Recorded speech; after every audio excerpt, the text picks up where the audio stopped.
안녕하세요. 여러분은 곁에 친구가 많으신가요? 저는 친구가 별로 없어요. 비록 친구가 많지는 않지만, 그래도 제 곁에 있는 소수의 친구들을 아주 많이 사랑한답니다. 여러분의 곁에 있는 친구들 중 가장 나이 차이가 많이 나는 친구는 여러분과 몇 살 차이가 나나요? 아마 저만큼 나이 차가 많이 나는 친구를 가진 분은 없으실 거예요. 저의 몇 없는 친구들 중 저와 가장 나이 차이가 많이 나는 친구는 무려 51살 차이랍니다. 그 친구는 제게 아주 많이 다정하고 때로는 저를 눈물 짓게도 웃음 짓게도 하는 저의 절친한 벗이에요. 세상 무엇과도 바꿀 수 없는 몹시도 소중한 사람입니다. 그 친구와 제가 절친한 사이가 된 것은 지금으로부터 15년 정도 전쯤이네요. 저희 집은 대전이었고 대학을 경기도로 가게 되면서 부모님 곁을 떠나오게 되었었어요. 난생 처음 부모님의 곁을 떠나 타지에서의 생활을 시작한다는 것이 많이 두렵고 걱정이 태산이었지만 오히려 더 많은 사랑을 받으며 행복한 학교 생활을 할 수 있었던 것이 바로 저와 51살 차이가 나는 제 친구, 저희 할머니 덕분이었답니다. 사실 그 전까지만 해도 할머니와 제가 그렇게 가까운 편은 아니었어요. 어렸을 적에는 할머니 댁에 자주 놀러도 가고 친척들하고 얼굴도 보면서 가깝게 자랐었지만 중학교를 졸업하고부터는 공부하느라 시간이 없다는 핑계로 멀어지게 되었습니다. 때마다 만나던 친척들과도 소원해지고 할머니 댁에 가던 발길 역시 뚝 끊어져 버리게 되었죠. 그래도 그렇게 악착같이 공부한 덕분에 제가 원하던 간호대학에는 좋은 성적으로 들어갈 수 있었던 것 같아요. 두루두루 친구가 많았던 저였지만 그때 친구 수도 확 줄어들었던 것 같습니다. 인간관계도 중요하다고 생각은 했지만 저는 꼭 공부를 열심히 해서 아픈 환자를 따뜻하게 돌보아주는 멋진 간호사가 되고 싶었거든요. 그래도 그렇게 간호대학에 입학한 덕분에 조금은 서먹해졌던 할머니와의 관계도 새로이 다져나갈 수 있었답니다. 학교 때문에 할머니 댁에서 지내게 되었거든요. 막막했던 타지 생활을 할머니 댁에서 할 수 있다니 저는 얼마나 복받은 사람일까요? 예전에는 할머니 댁이 멀게만 느껴졌었는데 경기도에 살고 계신 할머니가 얼마나 반가웠는지 모릅니다. 할머니와 단둘이 시작한 저의 새로운 보금자리. 집안 곳곳에는 오랜 시간 동안 할머니의 손때가 묻은 물건들이 넘쳐났어요. 아주 오래된 대가족이 함께 찍은 가족 사진과 저의 어렸을 적 사진 같은 것들이 새삼 신기하고 놀랍기도 했습니다. 멀뚱멀뚱 처음 올라가 짐을 풀고 뭘 해야 할지 몰라 멀뚱히 있는 제게 할머니께서는 그렇게 말씀하셨어요. 윤정이 너 어렸을 적에는 진짜 별나고 말도 안 들었었다. 기억하니? 막내 삼촌집 마당에 있던 나무에 맨발로 기어 올라가서는 온 식구가 너더러 이제 그만 내려오라고 애원을 해도 안 내려오고 버텼던 거. 할머니께서는 아주 오래전에 있었던 일을 또렷하게 기억하고 계셨어요. 저는 너무 어릴 때의 이야기라 부분적인 것만 기억에 남고 자세한 것까지는 기억이 나지를 않는데 할머니께서는 그 일의 처음부터 끝까지를 다 기억하고 계시더라고요. 어찌나 신기하고 흥미롭던지 할머니를 붙들고 제가 기억하지 못하는 어린 시절 이야기를 듣고 또 들었습니다. 분명 오랜만에 뵙는 할머니가 불편하고 어색하게 느껴졌었는데 할머니의 이야기를 들으며 시간을 보내다 보니 전혀 어색할 것이 없는 사이라는 걸 깨닫게 되더라고요. 저희 할머니는 특히 조금 대장부 같은 성격이시거든요. 어른들한테는 무서운 엄마, 무서운 시어머니였어도 어린 저희들에게만큼은 장난치고 놀기 편한 할머니였어요. 호통치듯 하시다가도 무표정으로 저희보다 더한 장난을 먼저 걸어주시던 그런 분이었어요. 어렸을 적 제가 나무 위에 올라가서 내려오지 않겠다고 버텼던 것도 사실 할머니 때문이었습니다. 제가 매미를 정말 무서워했는데 할머니 손에 매미가 있었거든요. 내려오면 살려주마, 내려오면 날려보내마 하시는데도 저는 할머니 말씀을 믿지 않았죠. 제가 내려가자마자 제 어깨 위에 매미를 올려놓으실 걸 뻔히 알았으니까요. 그토록 무서운 할머니였더라도 어린 저희의 눈높이에 맞춰 재미있게 놀아주셨었는데 왜 그런 날의 기억들은 그리고 쉽게 잊혀지는 걸까요? 문득 잠자리에 들기 전 눈을 감고 생각해보니 할머니께 미안해졌어요. 어릴 때는 할매, 할매 하고 부르며 귀찮다고 하시는데도 뒷공무니를 졸졸 따라다니며 깔깔대기 좋아했었는데 그것 좀 오랜만에 배웠다고 할머니 하고 부르며 어색하게 서 있기만 했던 제가 할머니는 얼마나 서운하셨을까요?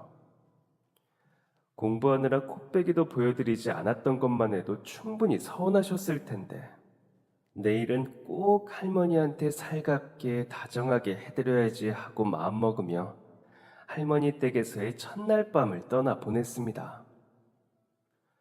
근데 또 다음날 아침에 일어나 보니 이곳이 제가 살던 집이 아니라는 생각에 또 어색한 기분이 들더라고요.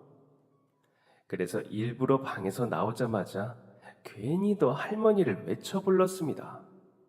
어색한 느낌을 없애고 싶어서 어렸을 적처럼 할매라는 호칭으로요. 그런데 대답 소리도 들리지 않고 인기척도 느껴지지가 않는 거예요. 할머니 방문을 열어보아도 화장실 문을 열어보아도 도통 어디로 가신 건지 모습이 보이지 않았습니다. 식탁 위에는 덩그러니 직접 갈아 만든 사과 주스 한 잔만이 놓여 있었어요. 그리고 그 잔을 집어들고 한 모금을 마시며 뒤를 돌던 그 순간 우와! 하며 할머니가 제 등 뒤에서 나타나셨습니다. 어찌나 놀랐는지 들고 있던 컵을 그대로 바닥에 떨어뜨릴 뻔했어요. 가슴이 콩닥거리고 짜증까지 내고 말았어요. 아, 진짜 깜짝 놀랐잖아요. 뱉어놓고도 흠칫하는데 할머니께서는 웃기만 하셨습니다. 간이 그렇게 콩알만 해서 어떻게 나중에 서울살이 할래 하시면서요. 그때 속으로 생각했던 것 같아요. 우리 할머니는 정말 나를 하나도 어색하게 생각하지 않으시는구나. 나만 문제였구나. 나만. 입학식까지는 한 달가량이 남아 있었고 할머니와 저는 함께 보내는 시간이 많았습니다. 저는 경기도에 친구가 하나도 없었거든요. 할머니가 저의 유일한 친구이자 가족이었어요. 그래도 매일매일 하루 종일 할머니하고만 놀면 너무 지겹지 않을까? 할머니랑은 뭘 하면서 시간을 보낼 수 있을까? 제 머리에는 답지 않은 고민들로 가득했었답니다. 하지만 그 고민 역시 사치였다는 걸 알게 되었어요. 어디에 보관하고 계셨던 건지 집안 구석구석에서 나오는 제 장난감들로 함께 시간을 보내기엔 한 달이란 턱없이 부족한 시간이더라고요. 그 중에 저희가 가장 재미있어하고 좋아했던 것은 공기놀이 세트였습니다. 이거 혹시 아시는 분들 계실까요? 형광색, 분홍색, 파란색으로 알록달록하고 흔들면 찰찰거리는 소리가 들리는 공기놀이 세트 말이에요. 그걸 시간 가는 줄 모르고 할머니랑 둘이 앉아서 딱밤을 때려가며 재밌게도 했답니다. 하루는 그 5알 중에 한 알이 서랍 아래로 굴러 들어가는 바람에 그걸 꺼내려다 둘이서 배꼽을 잡고 웃기도 했어요. 그렇게 할머니와 함께 시간을 보내면서 제가 깨닫게 된 건 우리 할매 완전히 소녀야, 소녀. 미소녀. 할머니께서도 여전히 소녀라는 것이었습니다. 솔직히 어렸을 적에 질리도록 하던 놀이라서 그렇게까지 재밌는 건 아니었는데 계속 할 수 있었던 건 할머니의 귀여운 반응 때문이었었거든요. 많은 소녀들이 자신의 할머니를 귀여워한다는 걸 할머니들은 아실까요? 잘 안 되면 퉁명스레 그만하자고 하시다가도 몇 번 저들이면 어찌나 아이처럼 해맑게 웃으시는지 이 모습을 4년 동안이나 보지 못하고 지냈다는 게 억울할 정도로 할머니는 어여쁜 모습이었습니다. 그 한 달이라는 시간 동안 그동안의 세월이 무색할 정도로 저희는 급격하게 친해졌답니다. 비단 공기놀이 때문만은 아니었고 할머니와 함께 유행하는 카페에 가고 유행하는 스티커 사진을 찍는 것 등의 나들이도 저에게는 제법 즐겁고 특별한 시간들이었어요. 눈치 없이 빠르게 흘러버린 한 달이 지나고 저는 그렇게 대학 입학을 하게 되었습니다. 그런데 대학생활 그것 참 난감하더라고요. 상상했던 것보다 훨씬 더 정신이 없고 바빴습니다. 저는 매일같이 쫓기듯 학교를 다니면서 속으로 생각했어요. 아, 우리 할매랑 놀아야 되는데. 그래도 다행인 건 주말엔 시간을 만들어낼 수 있었다는 것이었죠.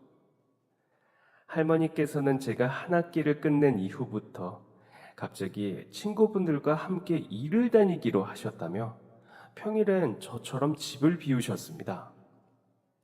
무슨 일을 하시느냐 여쭈어도 입을 꾹 닫고 너는 알 것 없다며 말씀을 하지 않으시던 할머니를 마주쳤던 건 1학년 마지막 학기에 같은 학번 친구들과 과제를 하다가 밥을 먹으러 나왔을 때였습니다. 저 멀리 어디선가 익숙한 인형이 보이길래 실눈을 뜨고 자세히 보았더니 저희 할머니가 작업조끼 같은 것을 입고 청소를 하고 계시는 거예요.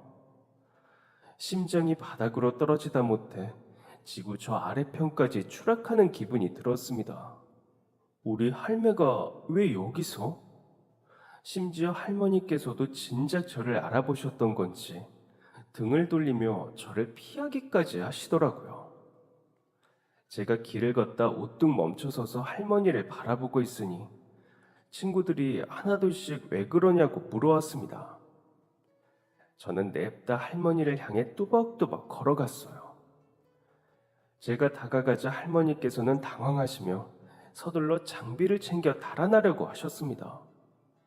왠지 울컥하는 감정이 치밀었어요. 할매, 왜 나 못 본 척해? 사실 저를 모르는 척했던 것보다 대장부 같은 성격에 장난치기 좋아하고 언제나 두 어깨를 당당하게 펼치고 다녀야 한다고 저를 가르치시던 할머니께서 주눅들어 저를 피하는 모습이라니 충격적이고 속이 상했습니다. 제 말에 서운함이 잔뜩 묻어나가자 할머니께서 그제야 제 눈을 마주쳤어요. 아이고, 아이고, 아이고, 아이고, 아유, 우리 윤정이구나. 여기서 다 만나네. 어색한 거짓말에 왜 그렇게 화가 나던지요. 어리둥절해서 서 있는 친구들을 불러다 할머니께 인사를 시키고는 더 대화를 나누지도 않고 자리를 떠났습니다. 나중에 집에 가서 어떻게 된 건지 자초지종을 여쭈어보자 하면서요. 그리고 그날 저녁 할머니 입에서 나온 말씀에 저는 충격을 금치 못했습니다. 내가 그렇게 청소하고 있는 거 보면 네 친구들이 흉을 볼까 그랬지. 너 창피할까 봐 그랬어. 낮에 그런 일이 있는 동안 단 1초라도 그런 생각을 했더라면 할머니를 이해할 수 있었을 것 같아요. 하지만 전 단 한 번도 그런 생각을 하지 않았기 때문에 할머니를 이해할 수가 없었습니다. 왜 마음대로 그렇게 생각하시느냐고 버럭 짜증을 내고 싶은 마음, 나를 그렇게 모르냐고 억울해하고 싶은 마음이 한데 섞여 울음이 터지고 말았어요. 제 눈물을 본 할머니께서는 몹시 당황하시며 서둘러 저를 달래셨지만 한 번 터져 나온 눈물은 쉽게 멈춰지지가 않았습니다. 아유, 아유, 아유, 울지 마, 울지 마. 할머니가 다 잘못했어. 응? 자, 우리 윤정이 좋아하는 공기놀이 할까? 저는 애가 아니었습니다. 술도 마실 수 있고 영화도 마음대로 볼 수 있는 20살이었어요. 그래서 저는 제가 어른이 되었다고 생각했는데 할머니 눈에 저는 그저 어린아이였나 봅니다. 길에서 청소하는 당신을 마주치면 제가 창피할 것이라는 생각. 할머니께서 그 연세에 힘든 일을 하신다는 것만으로도 속상했는데 그런 생각까지 하신다는 걸 알게 되니 너무 속상하고 가슴 아팠습니다. 저는 할머니를 끌어안았어요. 그러면서 생각했어요. 할머니와 마지막으로 포옹을 한 게 몇 살 때였을까? 기억이 나질 않는 거 보면 아주 오래전이었을 것 같습니다. 저는 할머니의 품속에 안겨 제 진심을 전했어요. 할매, 내가 할매를 왜 창피해? 이렇게 곱고 귀여운 소녀 같은 할매를 난 그냥 할매가 힘든 일 하면서 나한테 말 안 한 거 그게 속상해서 눈물이 나. 할머니께서는 한동안 미안하다, 울지 마 하는 소리만 반복해서 하셨습니다. 아주 어릴 적부터 한 번 눈물이 터지면 그칠 줄 모르던 저를 달래고 또 달래주어신 할머니. 울음을 그치고 나서야 이제 그 일 하시지 말라고 제가 공부하며 아르바이트해서 할머니 드리겠다고 했더니 할머니께서 웃으며 그러시더라고요. 심심해서 그러지. 하루 종일 집이랑 경로당에만 있으니 아휴, 이 몸이 간지러워서. 그러니까 그런 생각은 하덜덜 마. 할매 돈 많아. 없어서 벌러 나가는 거 아니니까 걱정하지 마. 저는 할머니 친구분이라는 분과 통화까지 마치고 난 후에야 할머니가 하시는 일을 인정해드리게 되었습니다. 그래도 늘 마음은 편치 못했어요. 부모님께도 그런 일이 있었다는 이야기를 전해드렸습니다. 아버지께서는 저를 달래시며 원래 할머니께서 일을 안 하시고는 못 견뎌 하신다고 하고 싶을 때 할 수 있게 해달라고 하셨었다며 제게 설명을 해주셨어요. 저는 그날부터 할머니의 출근길을 조금씩 응원해 보기로 했습니다. 그리고 그 결심이 무섭게 저는 온갖 과제와 학점 채우기에 바빠 모든 것을 잊고 살게 되었어요. 그러면서도 할머니와 함께 보내는 주말만은 꼭 지키려고 노력했습니다. 방학에는 본가에 내려갔다가 할머니 생각에 일주일도 안 돼 경기도로 올라갈 정도였어요. 부모님께서도 제가 할머니와 잘 지내는 모습에 행복해 하셨습니다. 그리고 할머니와 저도 아주 행복했답니다. 그렇게 시간이 흘러 어느덧 2학년 겨울방학, 첫 병원 실습이 있는 때였어요. 실습을 나가기 전까지 얼마나 긴장하고 걱정이 많았었는지 모릅니다. 하지만 제가 실습 나가는 병원의 이름을 들은 할머니께서는 저보다 더 걱정에 잠기셨지 뭐예요. 너무 표정이 좋지 않으셔서 왜 그러시냐 여쭈니 할머니께서는 또 그런 소리를 하셨어요. 윤정아, 할머니가 청소하는 곳 다른 데로 옮길까? 우리 윤정이 공부하러 가는데 할머니가 청소하고 있으면 우리 손녀 사람들 앞에 창피해서 어떡해. 제발 그런 소리 좀 하시지 말라고. 저는 오히려 할머니 근처에서 실습한다 생각하니 긴장도 덜 되고 힘이 난다고 할머니를 다독여야 했죠. 그렇게 실습은 시작되었고 비록 학생 신분이었지만 실습복을 입고 환자나 보호자가 아닌 입장으로 병원에 서 있으니 꿈에 한 발자국 더 가까워진 느낌의 매일이 설레었어요. 그러던 어느 날 아침 출근길부터 할머니와 한바탕을 하게 되었습니다. 전날 할머니께서 모처럼 쉬는 날이어서 집 근처 종합병원에 건강검진을 받으시라고 당부를 해뒀었는데 어제는 분명 가셨냐 물었을 때 갔다고 하셔놓고 다음 날이 되어서야 사실 안 갔다고 하시는 게 아니겠어요? 몇 달 전부터 검진 받으셔야 한다고 누누이 잔소리 아닌 잔소리를 했었는데 계속 난 건강해서 괜찮아 하시며 미루시는 바람에 짜증이 조금씩 쌓이고 있던 참이었습니다. 속상함에 났던 짜증이었어요. 하루 종일 병원에서 일하는 손녀딸을 두고도 건강검진 하나를 제때 받지 못하신다는 게 너무 싫었거든요. 건강이 최고라고 나한테는 그렇게 입이 닳도록 말씀하시면서 부모님께 전화를 걸어 할머니 좀 설득해 보시라 도움을 요청해 봐도 아무 소용이 없었습니다. 할머니께서는 아주 끄떡이 없었어요. 그래서 드디어 고집을 꺾으셨구나 하는 마음에 반갑고 고마워서 어제 저녁 내내 할머니께 얼마나 애교를 부려댔는데 거짓말을 하셨다니 배신감이 치솟은 겁니다. 대체 왜 그러는 거야 정말. 나 할머니 고집 때문에 같이 못 살겠어. 이제 할머니랑 안 살래. 귀찮게 하는 손녀딸 없는 데서 할머니 혼자 마음대로 하고 살아. 서운한 마음에 냅다 짜증을 내며 소리를 지르고 집을 나서버렸습니다. 등 뒤에서 윤정아 하고 부르시는 할머니의 목소리가 들려왔지만 두 귀를 막는 신용까지 했어요. 아주 못된 짓이었습니다.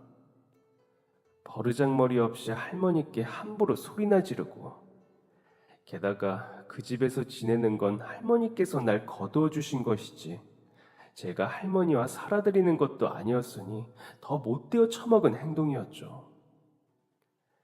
할머니랑 안 살겠다는 제 말에 할머니가 냉큼 알겠다고 해버리기라도 하면 어쩌려고 저는 그랬던 걸까요? 아주 시건방지고 배응망덕하고 개념을 밥 말아먹은 행동이었습니다. 문을 닫고 뛰쳐나와 고작 5걸음 만에 후회를 했어요. 내가 방금 우리 할매한테 무슨 짓을 한 거지? 다시 돌아갈까 하다가 그냥 눈을 꾹 감고 앞으로 걸었습니다. 조금 있다가 나중에 일 끝나고 돌아와서 미안했다고 꼭 안아줘야지 하고 말이에요. 그런데 그날 오후 선생님 한 분이 제게 병동 전화기를 건네셨습니다. 윤종 씨, 빨리 받아봐야겠는데 하는 소리에 허겁지겁 전화를 받으니 청천벽력 같은 소리가 들려왔습니다. 할머니가 쓰러졌답니다. 쓰러지자마자 누가 급하게 업고 들어와서 응급처치를 했는데 시술이 필요할 것 같다고 얼른 내려와서 할머니 곁에 있으라는 연락이었습니다. 조금 더 이성적으로 굴었어야 했는데 한 번도 예상한 적 없었던 너무 무서운 상황에 눈물부터 먼저 터져 나왔어요. 옆에 있던 선생님이 대신 수화기를 내려주고 제 등을 떠밀어주지 않았더라면 그 자리에서 바보 멍청이처럼 엉엉 울기만 했을지도 모릅니다. 조금만 나중에 울고 지금 할머니께 제일 필요한 건 소녀딸이니까. 그 말을 들으니 거짓말처럼 뛰게 됐어요. 제가 어디로 뛰는지도 모른 채 미친 듯이 뛰어 할머니가 계신다는 곳으로 향했습니다. 뛰어가는 내내 할머니께서 쓰러지신 곳이 병원 바로 옆이라 천만다행이었지만 선생님 말씀이 귀에 맴돌았습니다.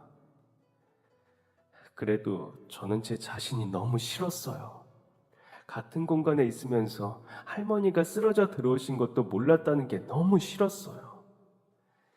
더군다나 정말 아찔했던 순간이었고 늦었으면 뇌경색으로 큰일 날 뻔했다는 말을 들으니 하늘이 노래지는 기분이었습니다.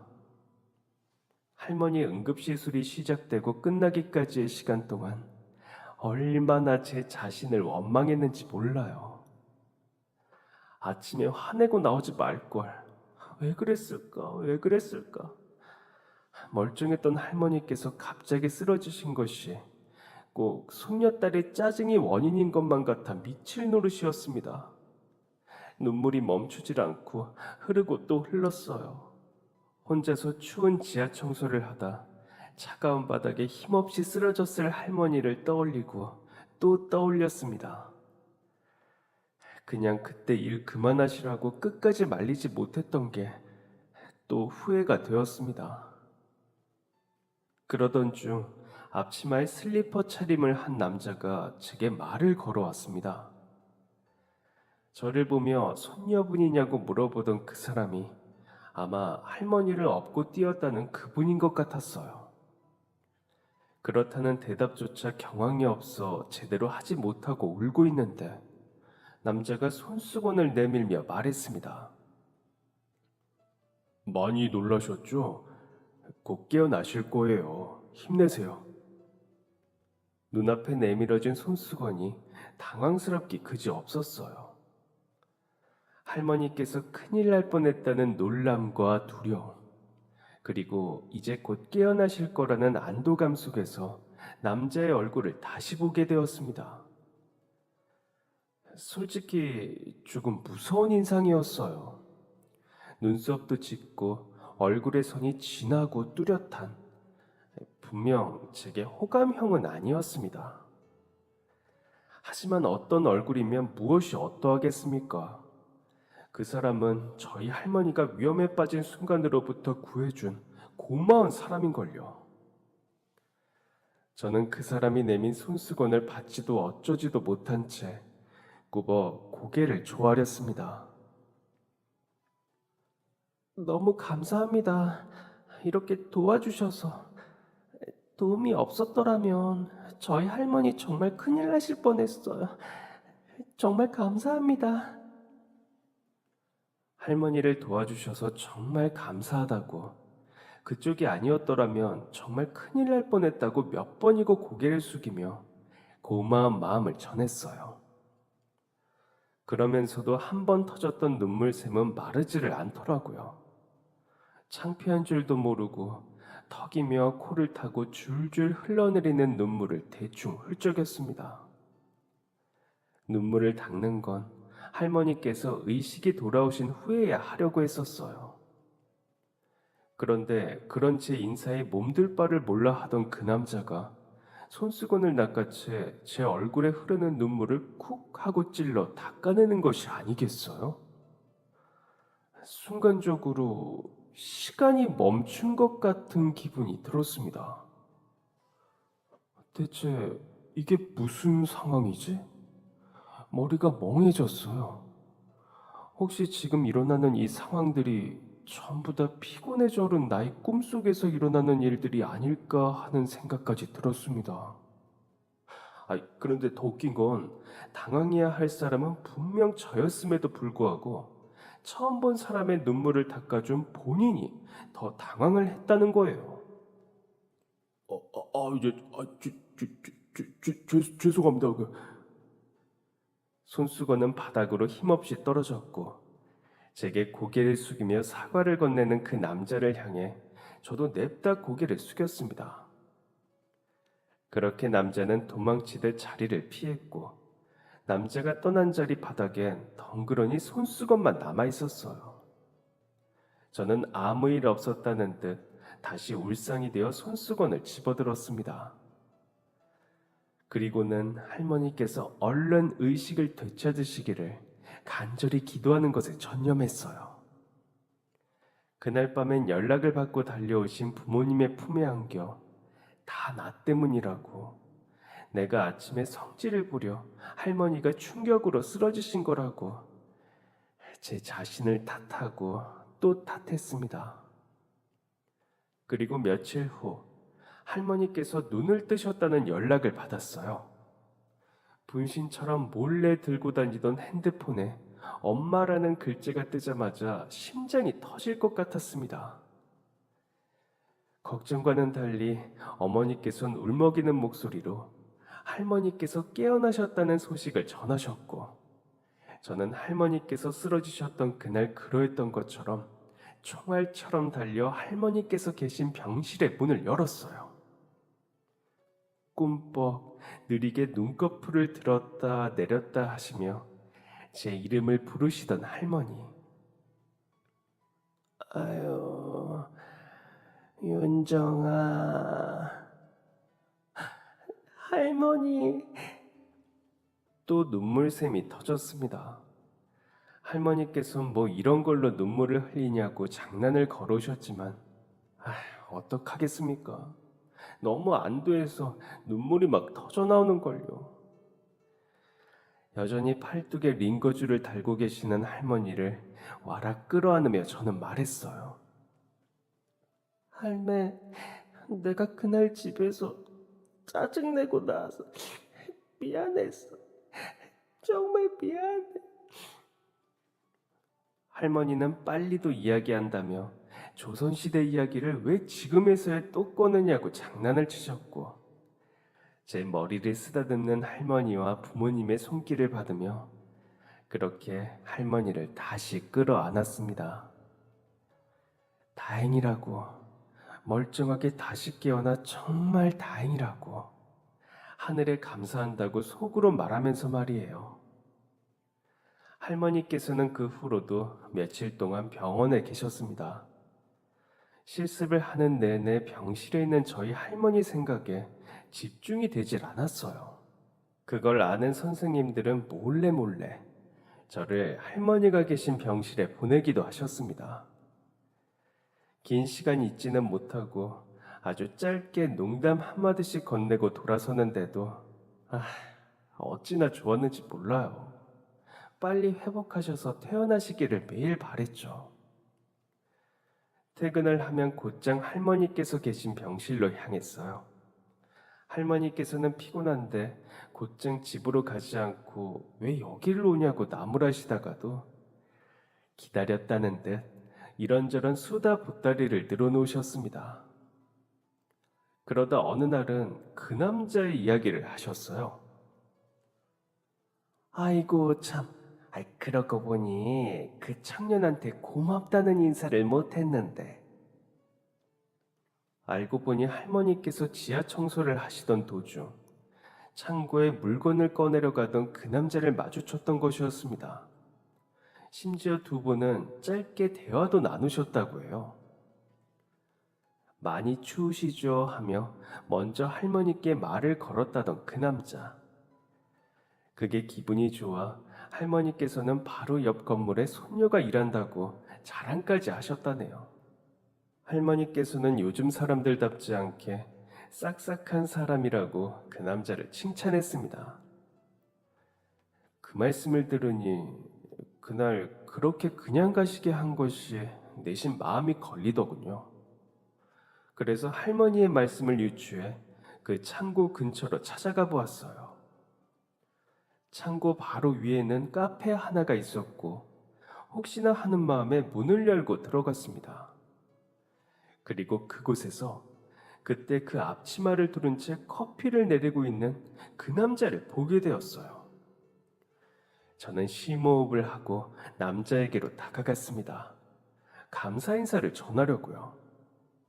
그런데 남자가 저를 먼저 알아보고는 아는 체를 해왔어요. 그때 그분 맞죠? 할머니는 괜찮으세요? 찾아뵐까 하다가 너무 오지랖인가 싶어서 못 갔어요. 괜찮으신 거죠? 네, 깨어나셨어요. 아직 병원에 계시긴 한데 말도 잘하시고 곧 퇴원하실 것 같아요. 분명 감사 인사를 전하러 간 것이었는데 그 후로는 제가 무슨 말을 했는지 기억이 나질 않습니다. 아마 제 얼굴이 홍당무처럼 빨개졌을 거예요. 왜 그렇게 떨리던지 말을 하는 남자의 얼굴, 제 말을 듣는 남자의 얼굴만 기억이 나요. 제 나이 21살의 겨울, 사춘기 때도 찾아오지 않았던 어설픈 첫사랑이 그렇게 찾아왔습니다. 솔직히 무엇 때문에 심장이 두근거렸는지, 무엇 때문에 그렇게 눈을 뗄 수 없었는지 정확히는 모르겠어요. 근데 사랑이라는 게 그렇지 않나요? 정확히 알 수 없는 무언가 때문에 이끌리듯 시작되잖아요. 제게 그 남자가 그랬던 것 같아요. 그 후로 할머니께서 퇴원을 하시고 실습이 끝날 때까지 저는 매일같이 그 카페에 출석 도장을 찍어댔습니다. 딱히 할 말도 없으면서 작은 간식 같은 것들을 사서 그 남자를 찾아갔어요. 저희 할머니 구해주셔서 정말 감사해요. 바보처럼 매일 똑같은 말만 반복하면서 말입니다. 그 남자는 그러면 어쩔 줄 몰라 하며 그것들을 받다가도 그냥 가지 말고 커피라도 한잔 하고 가시라며 커피를 내주었어요. 처음 했던 사랑이라 처음 경험하는 감정이라 뭘 어떻게 해야 하는 건지 잘 몰랐고 그냥 제가 보고 싶으니까 본다는 그런 마음으로 남자를 찾아갔던 것 같아요. 참 고마운 건 그렇게 매일 찾아가 귀찮게 하는 내게 남자가 싫은 내색을 하지 않아 주었다는 점입니다. 그러던 어느 날 남자가 말했어요. 저기 이제 오실 때 뭐 그만 사오셔도 괜찮아요. 할머니께서도 이제 퇴원하셨고 이제 저한테 고마워하는 거 그만하셔도 돼요. 앞으로는 편하게 오셔서 커피 드시고 가세요. 그 말을 하는 목소리는 또 얼마나 듣기 좋던지 커피를 마시면 잠도 잘 못 자면서 매일매일 그렇게 커피를 마셨습니다. 그렇게 제 집 드나들듯 카페를 드나들면서 제가 알게 된 사실이 하나 있어요. 카페 위치가 병원이나 은행들 근처라 카페에 젊은 손님들보다 연세가 조금 있으시거나 몸이 불편한 손님들이 더 많이 찾으시더라고요. 그 손님들을 대하는 남자의 태도가 참 멋있었어요. 몸이 불편한 손님이 혼자 오시기라도 하면 앉기 편하게 의자를 빼어드리고 어르신들이 오시면 말끝마다 감기 조심하시라, 건강하시라 다정한 말을 하고 그런 행동들이 어떻게 보면 당연한 일인지도 모르더라도 각자 자신밖에 모르는 개인주의들이 많은 요즘 세상에서 보기 드문 모습이었다고 해야 할까요? 아니면 제 눈에 콩깍지가 껴서 그럴 수도 있겠지만요. 뭐 어쨌든 남자는 제게 여러모로 좋은 사람이었습니다. 저희 할머니의 목숨을 구해준 좋은 사람이자 제 마음을 앗아간 좋은 사람이요. 그러다 보니 저는 그냥 그 남자와 연애를 한다거나 그런 걸 욕심내지는 않았어요. 그냥 매일 카페에 앉아서 그 남자가 내려주는 커피를 마시며 짧게 짧게 대화를 나누는 것.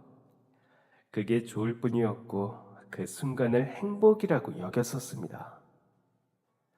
하지만 시간은 야속하게만 흘러 꿈만 같은 행복한 시간들도 얼마 남지 않게 되었어요. 바로 제 실습 기간이 끝이 나고 있었거든요. 실습이 끝나면 또 얼마 지나지 않아 학교를 다녀야 했고요. 그에 비하면 그 남자는 카페 사장이었으니 저와는 완전히 다른 세상이라고 생각했었습니다. 그리고 결국은 제발 오지 않기를 바랐던 실습 마지막 날이 다가오고야 말았어요. 저는 울상이 되려는 것을 꾹 참으며 카페 문을 열었답니다. 어쩐지 그날따라 카페에 흘러나오는 노래마저 처절한 슬픔이 느껴지는 멜로디더라고요. 오늘 혹시 괜찮으면 이것도 좀 먹어볼래요? 내일부터 날 우리 신메뉴인데 생긴 건 평범한 빵이지만 많이 달지 않고 고소한 맛이에요. 커피를 주문하는데 그 남자가 제게 말했어요. 접시 위에 덩그러니 놓인 그 빵마저 어쩐지 처량해 보이더라고요. 고개를 끄덕인 저는 커피를 주문하고 늘 앉았던 자리에 앉았습니다. 슬프게 흐르던 노래가 뚝 끊기고 다른 노래로 바뀌는 것도 모른 채 바쁘게 커피를 내리는 남자를 바라보았어요. 아, 이제 저 잘생긴 얼굴을 못 보겠네. 내가 졸업하고 취업을 하고 난 후에도 계속 여기서 카페를 하시려나. 우울한 잡생각을 하다 보니 진동벨이 울렸고 커피를 가지러 간 제게 남자는 해맑게 말했습니다. 오늘 신메뉴 먹어보고 맛있으면 내일 다시 주문해 주기 어때요? 주문 안 하면 맛없는 걸로 받아들일게요. 고개를 끄덕이려다가 내일은 카페에 올 수 없다는 게 생각나 결국 남자에게 말하고 말았습니다. 어쩌면 궁금하지도 않을 제 이야기를요. 저 내일부터는 못 와요. 병원 실습이 오늘이 마지막이라. 그랬더니 남자가 화들짝 놀랐습니다. 실습이요 하고 되묻는 남자의 얼굴은 약간의 배신감도 서려 있는 것 같았어요. 할머니께서 분명 그때 소녀가 병원에서 일한다고. 아니, 간호사 아니었어요? 그럼 그냥 학생? 어디 학교? 몇 살이에요? 남자 입에서 질문들이 터져나오고 나서야 본의 아니게 제가 제 신분을 속이고 있었다는 것을 깨달았습니다. 할머니의 말씀 한마디에 저를 그저 간호사로 알고 있었나 봐요. 고개를 끄덕이며 나이를 알려주니 남자가 힘 빠진다는 듯한 웃음을 지었어요. 제가 자기보다 한참 어리다며 늘 유니폼 입고 있는 모습만 봐서 학생일 거라고 더욱 생각 못했다고 하더라고요. 절대 노안이라는 뜻이 아니니 오해 말라며 학생이라는 말을 들으니 제 나이처럼 보인다고 했습니다. 그 말에 막 웃음이 터지고 왜인지 분위기가 좋은 것 같아 갑자기 계획에도 없던 말을 하고 싶어져 버렸어요. 이대로 잊혀지는 사이가 되기 싫었던 21살의 패기였나 봐요. 근데 저 연락처 알려주시면 안 돼요? 이상한 의도 절대 아니고요. 그냥 가끔 궁금할 것 같아서요.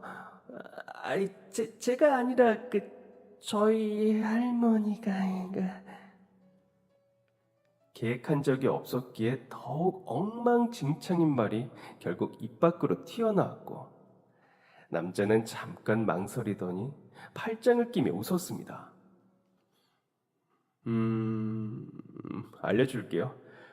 근데 학교에서 여기까지 거리가 그렇게 먼 것도 아닌데 가끔 올 수 있지 않나? 남자는 제 핸드폰을 가져가 연락처를 찍어주었습니다. 남자의 말도 틀린 말은 아니었어요. 얼마든지 마음만 먹으면 올 수 있는 거리였으니까요. 하지만 병원 실습이라는 명분 없이 이곳에 오는 것이 어쩐지 많이 쑥스럽더라고요. 오직 이 카페에 오기 위해서 이 동네를 찾는다는 것이. 그래서 그냥 멋쩍게 웃으며 핸드폰을 받아들고 저장 버튼을 누르는데 남자를 뭐라고 저장해야 할지 모르겠더라고요. 그제야 깨달았죠. 제가 남자 이름조차 모른다는 것을요. 저는 무척 당황한 얼굴로 남자를 바라보았어요. 근데 뭐라고 저장하죠? 이름을 몰라서. 그때 처음 그 남자의 이름을 알게 되었어요. 강준. 이름마저 멋있고 예쁘다고 생각했어요. 강준. 그 영화 같은 이름을 되뇌느라 제 머릿속은 무지하게 바빴답니다. 그로부터 며칠 후 용기 내어 남자에게 문자를 보냈어요. 딱히 할 말은 없었지만 제 번호를 물어보지 않았던 그 남자에게 제 번호를 알려주고 싶은 마음에서였습니다. 안녕하세요 라고 문자를 보내자마자 답장이 왔어요. 오랜만이에요. 근데 학생 이름을 안 물어봤네요. 나도 저장을 해야 하는데. 칼같이 빠른 속도로 도착한 문자 메시지에 너무 기뻐서 제 이름 석자를 꾹꾹 눌러 보내놓고 다시 남자의 문자를 읽었어요. 학생이라고 나를 부르는 그 호칭이 어쩐지 조금은 상처가 되었지만 애써 지워버렸어요. 어차피 짝사랑이라는 걸 너무나 잘 알고 있었기 때문입니다. 그런 외줄타기 같은 짝사랑 중에도 시간은 빠르게 잘도 흘렀어요. 몇 년 사이 그 남자와 저는 그쪽과 학생에서 오빠와 동생 사이가 되었고, 그 오빠가 저보다 무려 4살이나 더 많다는 사실도 깨닫게 되었어요. 그리고 저는 어느덧 어엿한 진짜 간호사가 되었답니다. 그동안 종종 연락도 하고 할머니를 모시고 카페에 가기도 하고 했었지만 서울에 있는 병원으로 취업을 하면서부터는 카페를 직접 찾아가는 일이 거의 없게 되었어요. 연락도 아주 간간히 했고요. 생각보다 실전에 투입되니 하루가 멀다 하고 정말 바빴고 정신이 많이 없었거든요. 병원에서 바짝 긴장해서 에너지를 다 쏟고 나면 나머지 시간에는 완전히 방전되는 느낌이라고 할까요? 그럼에도 불구하고 서울에 방을 따로 얻기는 싫어서 할머니 댁에 계속 살며 통근을 했었답니다. 에너지가 방전된 상태로 집에 들어갔는데 할머니마저 계시지 않는다면 정말 힘들 것 같았어요. 그 따뜻한 온기가 좋아 피곤하고 먼 거리였음에도 불구하고 할머니 댁에 계속 지냈습니다. 그러던 어느 날 평소와 같이 예약 환자들을 한 분 한 분 체크하던 중 어느 할머니께서 시간이 지났는데도 오시지 않았다는 걸 알게 되었어요. 그래서 늘 하던 대로 예약자 연락처를 확인해 전화를 걸었습니다. 보통은 환자분들이 예약을 하셨다가 바쁜 일이 생기거나 다른 일이 생기면 말없이 오지 않으시는 일이 대부분이었지만 간혹가다 건강이 좋지 않아 발걸음하기가 힘드신 분들도 계셨거든요. 제발 후자가 아니기를 바라며 전화를 걸었습니다. 그런데 얼마 지나지 않아 통화가 연결되더라고요. 느낌이 좋지 않아 수화기 너머로 귀를 기울였습니다. 그랬더니 저 너머 잘 들리지 않는 작은 소리로 할머니의 거친 숨소리가 들려왔어요. 온몸에 털이 바짝 서는 기분이었습니다. 위급 상황일지도 모르겠다는 생각에 이미 제 손은 제 핸드폰을 잡고 있었어요. 그때 수화기 너머로 가슴 아픈 소리가 들려왔습니다. 아유, 나 좀 살려줘요. 거칠게 숨을 몰아쉬는 할머님의 그 목소리에서 상황의 위급함이 고스란히 전해졌습니다. 저는 냉큼 핸드폰을 들어 119로 연락을 했어요. 할머니, 전화 끊지 마세요. 지금 댁으로 구급차 가고 있어요. 전화 끊지 마시고 조금만 더 정신 놓으시면 안 돼요. 금방 갈 거예요. 혹시 모를 상황을 대비해 어르신 댁으로 구급차가 도착할 때까지 전화를 끊지 않고 계속해서 할머니께 말을 걸었습니다. 혹시나 정신을 놓으실까봐, 기다리다 지쳐 눈이라도 감으실까봐, 눈 감으시면 안 된다고 곧 도착할 거라고 계속해서 말씀드렸던 것 같아요. 몇 분 후 수화기 너머로 구급차 사이렌 소리가 들려왔고 그제야 저는 전화를 끊을 수 있었습니다. 전화를 끊고 나서도 걱정이 이만저만이 아니더라고요. 괜찮으실지 너무 걱정이 됐어요.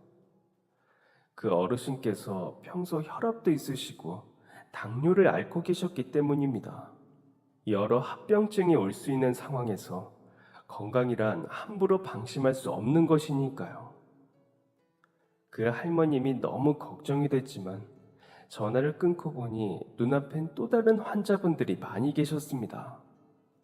그래서 걱정하는 마음을 속으로 품고 다시 일을 시작할 수밖에 없었어요.